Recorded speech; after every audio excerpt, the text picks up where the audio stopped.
All right, welcome again to the PM Hive Podcast. This is episode 4. Today, I have another special guest. His name is Theo. Thank you again. This is my close friend and one of our close community members at PM Hive, volunteering himself to be our 4th guest. You're a project coordinator at Disney. A lot of interesting experience right out of college as well. So we want to dive into a lot of different questions about how you're mixing passion with your career, how you're taking your career to the next level in the space of project management, product management, program management, right? And a lot of different things that you like to do outside of your career as well, and how that kind of even mixes up with maybe what you want to see yourself doing in the future. So why don't we get off by kind of just letting you introduce yourself, and we can go from there. Thank you very much for having me. I'm grateful to be here. And I look forward to the conversations that we're going to have. To start off, my name is Lekan. However, most people call me Theo, which I'm comfortable with, and I like being called Theo. I'm originally from Nigeria, and I've been in Vancouver for over 10 years. So that's a bit of my, cultural background. And I came to Vancouver to study. I went to SFU. And I was in communications, arts, and technology. Yeah. I believe from my university degree, that sort of led me into looking for a job in the arts and technology field. Right. That's awesome. No, I mean, first of all, I know, I'm super excited to ask you a lot of questions related to, first of all, because a lot of our community members are asking me specifically, and then I'm sure they're probably asking you, how did you get this job at Disney? How did you get this job in animation? Vancouver obviously is well known for its kind of movie and animation space. But at the same time, right, the idea of being able to be a project coordinator, project manager, and even product manager, right, within tech spaces that are within the entertainment industry, much more easier said than done. So I kind of wanted to ask you, right out of college, you said that you did that design, technology, communications degree at SFU. Yeah. How did you find that experience? And when you did that degree at SFU, did you think that you were going to land that job at Disney right off the bat? Not really. No.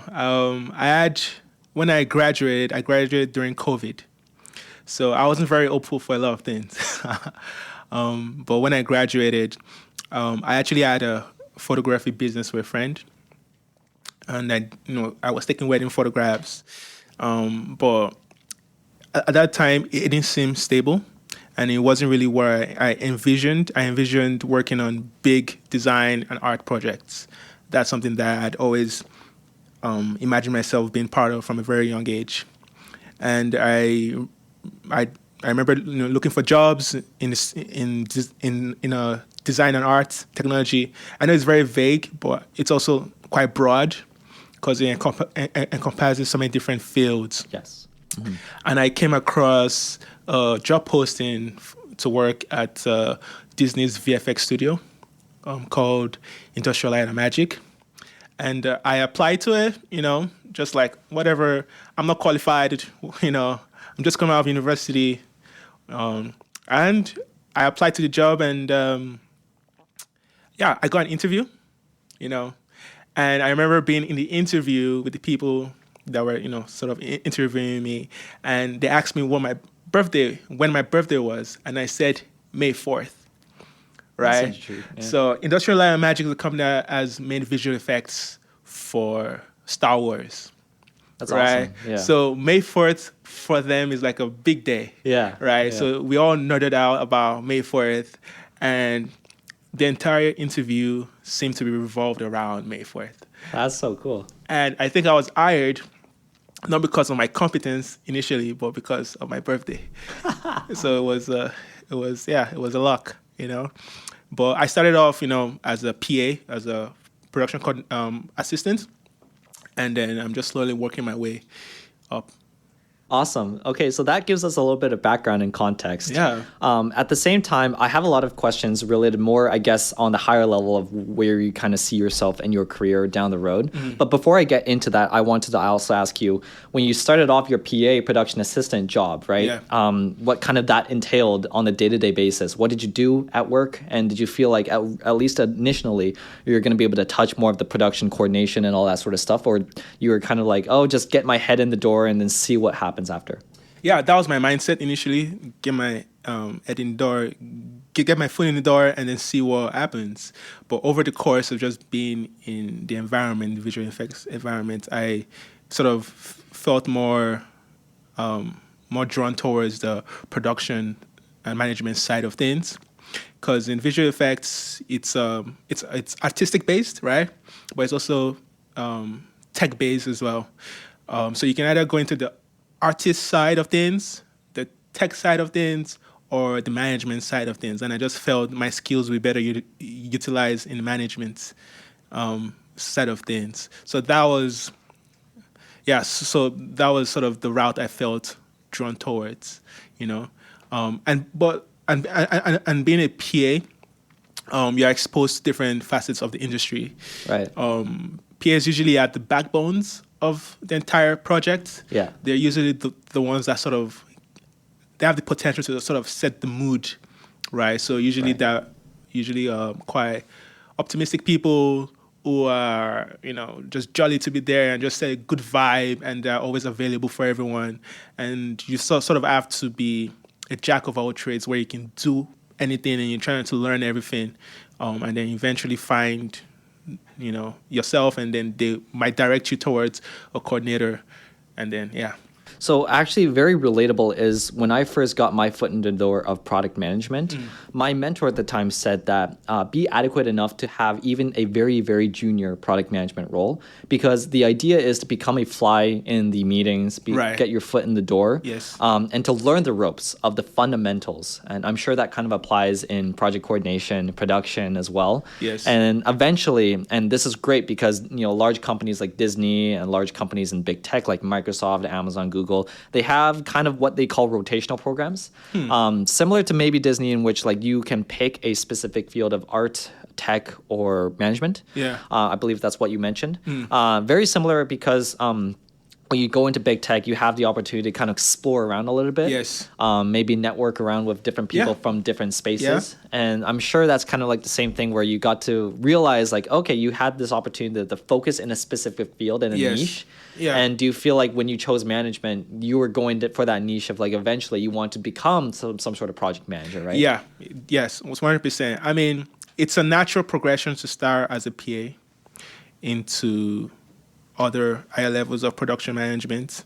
It's like just it's a natural it's a natural progression. And if you're to go into the tech side or the artistic side of things, you would need to upskill.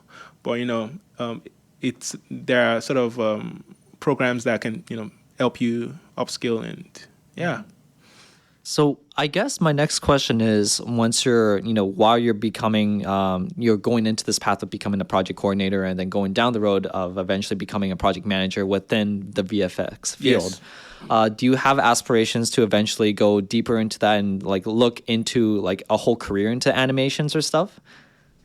Nowadays, VFX and animation are intertwined. Right.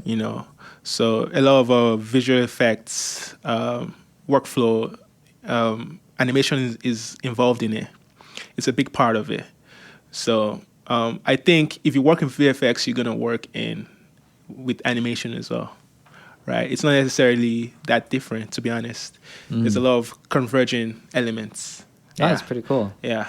So usually people who work in animation can also work in VFX. It just depends on the project you're working on. Some projects are animation heavy, right? And some projects are more like effects heavy, Right. Interesting. Okay, so taking a little bit of a step back, because some people, when they ask me like what degree I did, and I tell them I did a combined degree of science and business, people are like, what? Like, how did you get into like big tech? Yes. I wanted to ask something a little bit similar to you in like your graduating class in that design, technology, and art program, the communications degree you did. Yes. What kind of fields and jobs did they eventually kind of jump into? Because I'm sure not everyone's going to end up working as a VFX company under Disney. No, not everyone. But I won't be surprised to know that maybe some people did. I think a lot of my close friends work in UI UX design. Some actually work as production managers for other tech companies. Some branch into marketing. I think because the degree in Faculty of Arts and Technology at SFU gives you so many skills, broad skills that you can sort of apply it in different organizations. And it's really based on what your desire is and the opportunity that you land, you know? Right. So while you're going through this job hunt, Yes. taking a step back to that experience during COVID Yes. of all times, which is like, as Not the best. everyone could imagine, like not the best. 2021 during COVID was ironically one of the best times for tech in terms of like, mass hiring, all that Yes. sort of stuff. Yeah. And now you're seeing kind of the repercussions of all of that 2023 and 2024 with, a lot of the cuts. Yes. But during that time when you graduated, did you feel like you had to go for portfolios, build projects, and showcase some sort of thing that would allow you to demonstrate your talent in production and VFX or anything like that? I think from what I understand in my situation was more of like seeing that you add a degree from a university, from an acclaimed university, but also having like a creative background, which I said I worked in photography for a while, even though that doesn't apply to visual effects. But sort of that understanding that you could work in a creative environment and you have like a bachelor's degree, those sort of gave me something to like, hold on to when going to the interview. Right. Yes. And also being born on May 4th. Yeah. So more of the story is be a big Star Wars fan. Yeah, I think so. If you want to work at any company, it pays to be a fan of that company. Just having that enthusiasm, people appreciate that. Actually, so this kind of ties me to my next question is the idea of not just following your passion, but just those interests that you have. Grew up, watching Star Wars, grew up playing video games, grew up watching a lot of Disney movies, Yes, stuff like that. absolutely.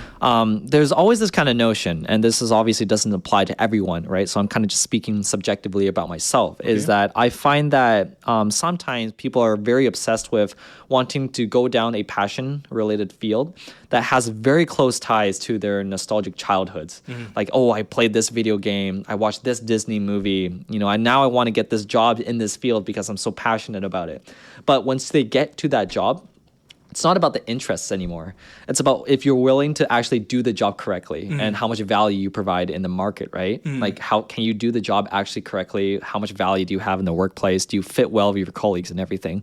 Do you kind of agree with that notion? And do you feel that at Disney at all? Absolutely. I'll say that's my case. I have passions outside of my work. And I think, just like you said, it's more about how much interest you have with your current work and how enthusiastic you're about and the amount of efforts you're willing to sort of grow in that company, But, the thing about passion is that everyone needs passions. Yeah. So Yeah. even though I love my job, I love the people I work with, of course, the people you work with make your life better. Right. Make the experience of working. So I'm grateful to have amazing coworkers and to be really working for a company that is a great employer and gives me great work-life balance that I can pursue my other interests, So yeah. You're letting me from one question to another. So I guess Let's go. What do you like to do on the side, man? Because I know you're big on fashion, and everyone, when they hop into the PM community, they can see who Theo is, and obviously you have a lot of fashion sense. So my question is, again, like, what do you like to do on the side? Do you like to explore different kinds of clothes, designs, and what else do you like to do? Yeah, that's an interesting question because I have a lot of passions, right? Yeah. Now, when we look at the style perspective, the fashion perspective is mostly about style and sort of how I present myself to the world. Right. I believe that first impressions are lasting impressions. And I believe that you should dress how you want to be addressed and dress to your sort of the aspiration that you have in life. Yeah. So that's something I'm actually passionate about, just my sense of self and identity in this world. Because I believe that you become yourself in the presence of others. Right. I'm not trying to be superficial, but those things matter, like how you present yourself. But usually the way you present yourself has to begin from within. It's like the way I look at it is that you have to fix your internals. Like, you have to live in a environment that is conducive for you to thrive. Like, your home must be a home, you must have like a nice bed to sleep on. Right. You must sort of have your basic needs met, and then you move on to how you appear. It sort of makes it easier for you to want to look good. Like you feel like you deserve to look good. So, one of the things that I'm starting to learn from a lot of people, especially those who are much more senior than me in the field of product management, is the importance of, first of all, when I tell them like, hey, like I have this passion, and then, I like this industry. For example, I like playing games a lot. So one thing that I like to do a lot is, for example, to ask people like, how do I mesh an industry that I like a lot with product management? And they're like, oh, just, become a product manager in gaming. And unfortunately, it's not that easy, right? And then one of the things that I've learned, at least through the years, is that you have to find a striking good balance, first of all, with what you're actually good at. Yes. And every role you could be so passionate about that specific field, but the moment you, for example, enter a team that you absolutely hate or a manager that you can't get along with, things go down the drain pretty fast. 100%. And it's not about passion anymore. It's just about, you're, like you kind of mentioned, health and wealth. Yes. If you have health problems and you have money problems, forget about passion. Forget about, getting that perfect dream career job. It's more about getting those health, your mind, your mental, your wealth. 100%. Getting that set, 100%. Stable in your life before you pursue other things, right? Once you sort out the basics, it becomes easier for you to pursue your passions. Right. 100%. And kind of going back, and again, because you mentioned you grew up in Nigeria. Yes. Do you feel like your environment and your parental upbringing affected you in a positive way when it comes to like your outlook, the way that you value things, and your approach to both your career and getting that mental stability in place? And 1,000%. I grew up in Lagos. It's in Nigeria, and sort of the environment that I grew up in is very strong on how you present yourself. It's also strong on education and just striving for something higher than yourself, So I think that sort of influenced my perceptions now. I'm always going to look presentable. I am always going to want to get better, Right. I'm also spiritual. It's a very spiritual culture. Mm-hmm. So everything I do is tied towards a spiritual goal or aspiration. I'm not necessarily saying you have to be religious, but it's more of like, finding a way to have purpose in your life beyond sort of every day. And, just having hope and belief in something, it sort of keeps you going. So yeah, my cultural background, I grew up in Nigeria. I was in Nigeria for over 18 years. Mm-hmm. So, basically grew up there. Yeah. Right? Yeah. So a lot of my identity and my perception of the world is sort of informed by sort of the Nigerian culture, of just like, and also just being happy. Nigerians are very optimistic people, right? Right. They have a lot of energy. They are some of the best people I've met in the world. Yeah. Thank you. Yeah. They're extroverted, and, they're always, introverts don't thrive in Nigeria, so the culture forces you to be extroverted, right? They value individuality, and that's really important. Yes, and you have to, but in the sense that your personality must be your own, and you must have a personality, right? Yeah. And I do value kind of that individuality piece, because that does a trickle-down effect to how you see yourself, and people taking responsibility for their careers, for their aspirations, for various different things that happen in life. But 100%. At the same time, that socialness is what's kind of keeping people close together, right? 100%. And that's the balance that we have to strike, between sort of our individual identity and our social sort of identity as well. Because, like I said, you become yourself around others. Right. Yeah. So not to kind of self-insert, but you got me very, energized with the idea of spirituality. I don't necessarily, I'm more into like the ideas of stoicism, Okay. And all that sort of stuff. That's spiritual as well. Yeah, in a way, because, in today's age, and this is kind of always my argument that's always subject to debate, obviously, because it's very subjective, is that we're in the digital age of social media, a lot of content in the internet and stuff that's always kind of noise, for lack of a better word, that's pushed in your direction from all directions, right? 100%. You need to find a way to kind of resist and only filter out the bad stuff and really kind of work with the good stuff that you get. And because without that foundation, you could chase your passion. You could work in a project coordinator role at Disney without that sort of passion. But at the same time, it's kind of that mental stability that you have in your head. That's really kind of, at least in my opinion, that you got to have for yourself, right? 100%. Yeah, keeps you going. It keeps Right. you going. And I also enjoy Stoic ideas. Marcus Aurelius, I read a lot of his Stoic philosophies. Yeah. I feel like I am someone who appreciates all spiritual ideas and all religions. There's value in everything, and there's a reason why these spiritual ideas and religions are here to guide us.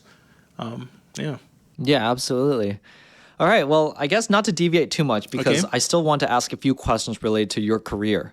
One of the big things people are starting to ask me, not too much, because obviously people are still coming to me about, product management. How do you get into product management? How do you become a project manager? How do you become a project coordinator, right? Yes. Do you feel like, in a way, there's a sense of like, while it's great to have these fundamental skills, I'm sure like when you were a PA and now a project coordinator at Disney, there's certain very fundamental skills you need. Obviously, the ability to enable others and bring people together, work with cross-functional teams, right? Yes, absolutely. Understand the space really well to the point where you can communicate to so many different audiences, present ideas in a very articulate manner, Yes. all that sort of stuff. Do you feel like there's a balance between like industry knowledge and domain expertise versus just the fundamental skills? Because there's questions, for example, like people are asking me like, if I want to be a PM or if I wanted to be a project coordinator, for example, in a certain space. Let's say, for example, I wanted to be a project coordinator within the VFX space at a really nice company like Disney, right? Do I care more about the VFX knowledge or do I care more about just my fundamental project coordination skills? It's a very interesting question, Yes. right? I would say the fundamentals are the Right, most I would important, say so too, right? yeah. Because I think in every industry they're going to have their specific pipeline and processes. Yeah. And I think most industries, they give you time to sort of get accustomed to it, right? And was working in a VFX, every project is different. Right. So you're going to learn new processes along the way all the time. It's a constant state of learning. Right. But once you have the fundamentals, right, the organizational skills, the facilitation, right, and the people skills, it sort of makes it easier. It makes the technical side of things easier to adopt, So definitely the fundamentals always when it comes to management, always. I want to echo. So one of my first ever mentors, he was a director of product at Wealthsimple, and he told me, I asked this exact question, and he said, "Are you stupid? Always try to focus on the fundamentals, unless it's a very, very niche industry, right? You should try to, at least when you're trying to jump into project management and product management, focus on the fundamentals first, because that will allow you to kind of carry that forth into any sort of industry. Yes. Obviously, you need to do a little bit of onboarding. It takes time to ramp up and to understand. Like, for example, Disney allowed you to explore different spaces, which allows you to build that industry expertise. Yes. But at the end of the day, like that valuable fundamental skills of project management, it's what's their industries are paying you for. 100%. It applies to pretty much every endeavor, right? If you're training to be like a boxer, for example, you need to learn the fundamentals before you go on to learn more of the signature moves. Right. In soccer that we're both passionate about. Right. You need to learn the fundamentals before you learn the skill moves. Right. No, it's funny because not to obviously deviate too much, but there's, people in this various sports, like soccer, for example, they want to care about like doing all these step overs and skill moves. Nah. Care more about controlling the ball, Yes. doing the First basic touch. passes, crosses, Yes. first touch, all this sort of stuff matters before you start caring about step overs and all that Yes. sort of stuff, which is a bit of a confusion mix up during my childhood when I was learning the sport. Same. And that kind of apply a lot to like different things because you watch on TV and there's all these famous people and influencers and stars who are doing these things in such top 1% of the world, but you don't learn the fundamentals of Yes. something first. It doesn't matter, right? Doesn't matter. Yeah, fundamentals, the basics, fundamentals. I feel like that's a recurring theme in this conversation. Yeah. The basics and fundamentals, but it's so important. All right, so last few questions here. We spent a lot of time kind of talking about a lot of different things. We touched on a lot of different stuff. Yeah. Very energized. I want to ask you, at least before we finish up, 2 questions. Okay. One is, I guess, with your current role at Disney, it's very interesting because it's an ever-evolving space. You never know, like, for example, with VFX and animation, new technologies coming up. AI, new projects, AI. You already saw like what AI can do, like create videos at this case even, right? Obviously with a lot of, they say it's kind of funny because they say like before AI, it was 100 hours of working, 2 hours debugging. Yeah. Now it's 2 hours working, 100 hours debugging. Yeah. Yeah. So with that being said, do you kind of see yourself continuing down this current path of becoming some sort of project management or director within, the entertainment space? And how do you see yourself going Absolutely. forward? Yeah. I'm going to aim for the highest possible position I can in my current industry. It's evolving, and I'm just curious to see how it sort of evolves.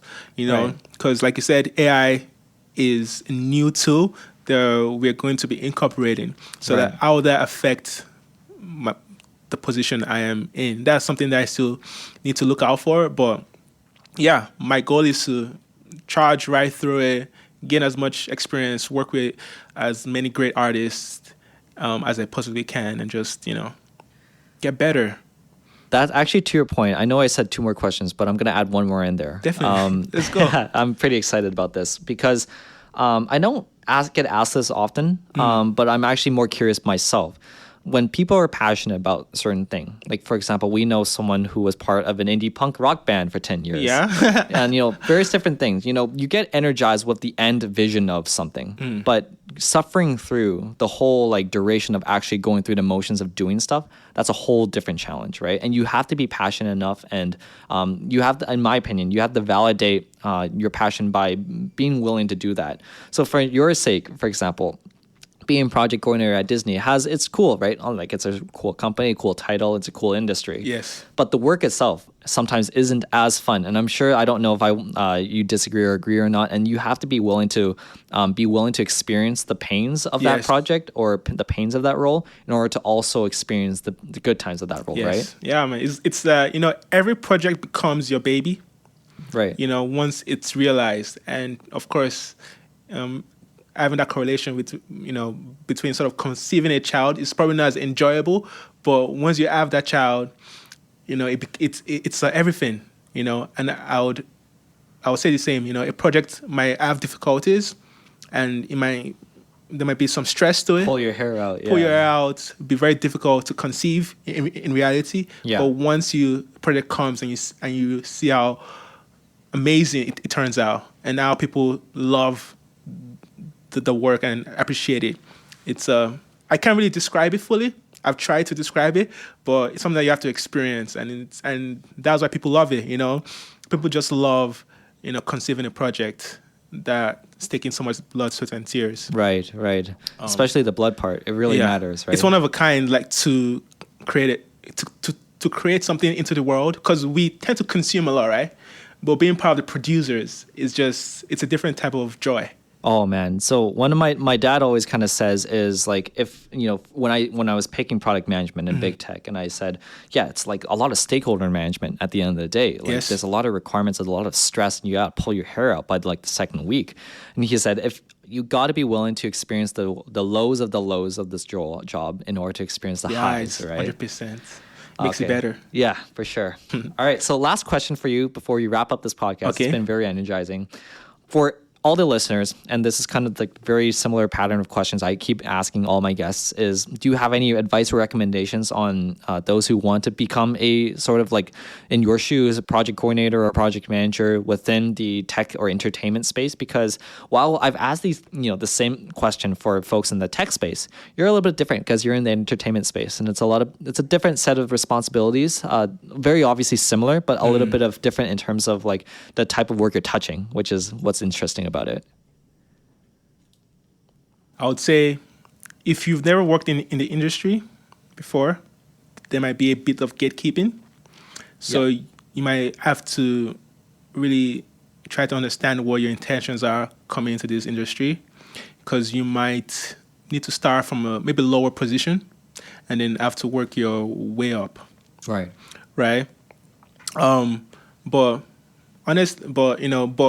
If you're in the industry, if you do get into the industry, let's say you start off as a PA and work to coordinator, I see that happen a lot. Someone works in tech or someone works in marketing, and then they come into production side, and they might have to start as a coordinator before they get into management, or they might have to start as a PA before they get into coordinator. So that's probably the reality of it, just because of how extensive a lot of the workflow is in VFX. It's almost like a niche industry. Mm-hmm. Even though the basics, there's a crossover, so you might have to. But if you don't, the basics, just having those strong basics goes a long way. I agree. So fast.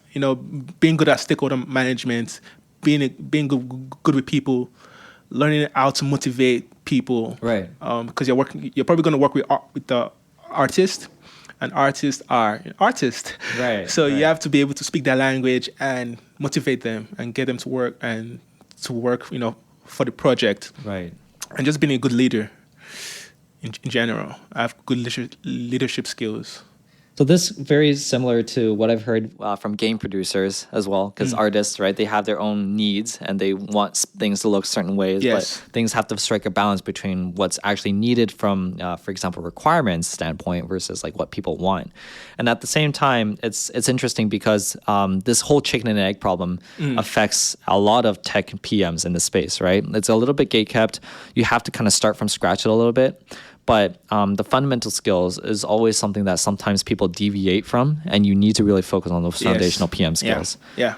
It will allow you to move up quicker. Absolutely. And more smoothly. Absolutely. All right. So I think we're going to wrap up today. Theo, again, absolutely appreciate the time. Thank you very much. Yes, absolutely appreciate the time you took to kind of have this chat with us. And my pleasure. We're going to continue these episodes, so please do tune in again next time. And thank you for listening. Cheers. Thank you.